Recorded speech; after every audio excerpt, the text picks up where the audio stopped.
प्रणाम छात्रों, कहाँ जा रहे हो? वो किस लिए? किस बात के लिए छात्रों?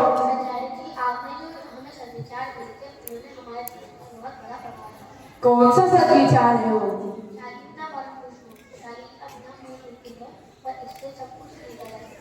इस सदविचार ने तुम्हारे जीवन में क्या परिवर्तन?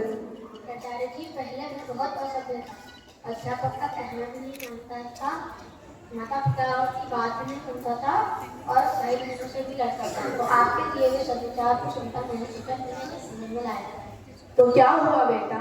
चमत्कार हो गया। 1 महीने में जमीन आसमान का अंतर हो गया। पहले दिन अध्यापकों को मैं पसंद नहीं था, आज मैं उनका मन पसंदीदा छात्र हूँ और सब मेरे साथ अच्छा व्यवहार करते हैं। देखा सद्विचारों का प्रभाव, छोटे छोटे विचार परिवर्तन से जीवन में बड़े बड़े परिवर्तन हो जाते हैं। प्राचार्य जी, आपके दिए हुए एक और सद्विचार ने मेरे जीवन को पूरी तरह से बदल दिया। कौन सा सद्विचार है वो? जमीन ही सिद्ध्यंति कार्याणि न विमूढते, अर्थात परिश्रम से ही कार्य सिद्ध होते हैं, मन में चाहने से नहीं। पहले मैं समझता था कि सबके नंबर अच्छे आते हैं, पर मेरे ही नंबर कम क्यों आते हैं? मैं पढ़ाई में कमजोर हूँ, मैं ऐसा सोचता था। कभी सोचता कि शिक्षक अच्छा नहीं पढ़ा है, कभी सोचता कि मेरा दिमाग कमजोर है। पर आपके दिए हुए सद्विचार से यह समझ में आया कि कोई कार्य परिश्रम से न किया हो तो उसका फल भी नहीं मिलता। सिर्फ मन में चाहने मात्र से ही कार्य सिद्ध नहीं होते। इसलिए मैंने संकल्प लिया कि इस बार की परीक्षा में मैं अच्छे नंबर लाऊंगा। परिश्रम करने लगा तो मेरी पढ़ाई में भी सुधार होने लगा। अब मेरे भी अच्छे नंबर आते हैं। देखा सद्विचारों का जादू? आचार्य जी, आपको इतने अच्छे सद्विचार मिलते कहाँ से?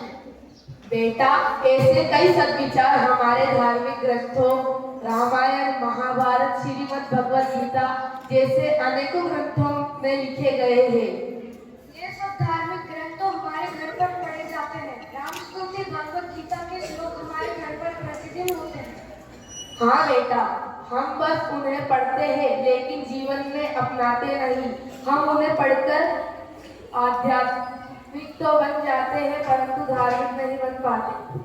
आचार्य जी, क्या हम आध्यात्मिक बन सकते हैं? हाँ, श्री राम ने तो कहा है, जो जैसा सोचता है और करता है वो वैसा ही बन जाता है। आज से आप लोग भी सोच लीजिए आपको क्या बनना है, उसकी तैयारी आज से ही शुरू कर दीजिए आप। समझ गए प्राचार्य जी, अब हम भी धार्मिक नहीं आध्यात्मिक बनने का प्रयास करेंगे। धन्यवाद।